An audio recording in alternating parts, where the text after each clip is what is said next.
అన్నీ చూశాను. ఇప్పుడిప్పుడే నాకు ఒక నమ్మకం వచ్చింది.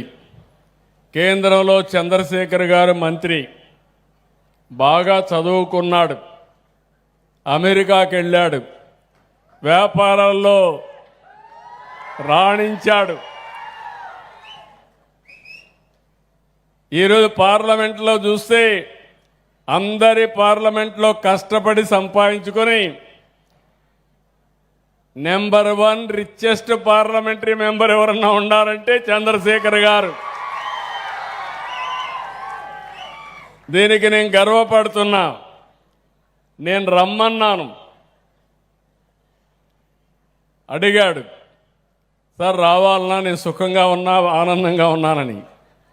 ఎంత సంపాదించినా దీనికంటే లాభం లేదు, నీకు పేరు రావాలంటే, సమాజానికి సేవ చేయాలంటే రాజకీయాలే సరైన మార్గం అని చెప్పాను. నా మాట నమ్మి వచ్చాడు.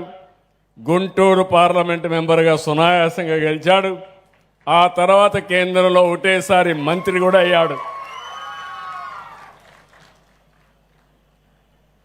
ఈరోజు ఇక్కడుండే శ్రీనివాస్ ఉన్నాడు, మంత్రి. వాళ్ళ తాత ఒకప్పుడు ఎంపీ. ఆయన కూడా బాగా చదువుకున్నాడు, ఇంకా కష్టపడాలి. అయితే ఆయన కూడా ఫస్ట్ టైం ఎమ్మెల్యే, ఆయనకు కూడా జాక్పాట్ మంత్రి. అయితే మంత్రి అయ్యాడు, ఎమ్మెల్యే ఫస్ట్ టైం అయ్యాడు. ఆయన శక్తి నిరూపించుకోవాల్సిన బాధ్యత ఆయన పైన ఉంది. ఇక్కడే కరుణ గారు ఉన్నారు, సెర్ఫ్ CEO. ఆవిడైతే చాలా గట్టిగా పనిచేస్తూ ఉంది. ఆ ముగ్గురిని ఒకటే కోరుతున్నా, నేను ఒక టార్గెట్ ఇస్తున్నా, నెల నెలా మానిటర్ చేస్తాను. చంద్రశేఖర్ గారు ఆయన చిట్కా మీకు కూడా చెప్పాలి. డబ్బులు సంపాదించే మార్గం, సక్సెస్ బిజినెస్ ప్రిన్సిపల్స్ ఆయన చెప్పాలి. దేశంలో ఆయన మంత్రిగా ఉన్నాడు కాబట్టి దేశంలో ఉండే బెస్ట్ ప్రాక్టీస్ అన్నీ ఇక్కడ తీసుకురావాలి. నెట్వర్కింగ్ అంతా ఇక్కడ తీసుకురావాలి. నేను ఒక్కొక్కసారి గట్టిగా పట్టుబడితే నేను అంత ఈజీగా వదిలిపెట్టను.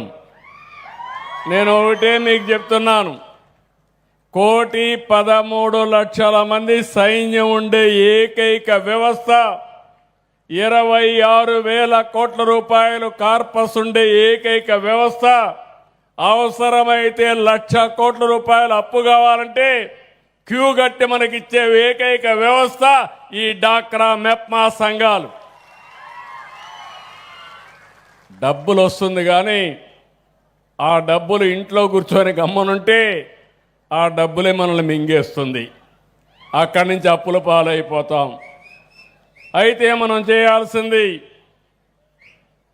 1,13,00,000 కుటుంబాలంటే కుటుంబానికి 3 వేసుకుంటే దగ్గర దగ్గర 3,40,00,000 మంది మార్కెట్ ఉన్నారు.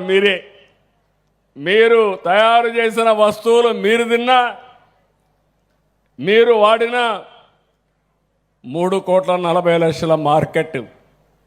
మనం బాగా చేయగలిగితే, క్వాలిటీ చేయగలిగితే, అది అమ్మగలిగితే ఒకసారి ఊహించుకోండి. Please subscribe to Leo news for more videos.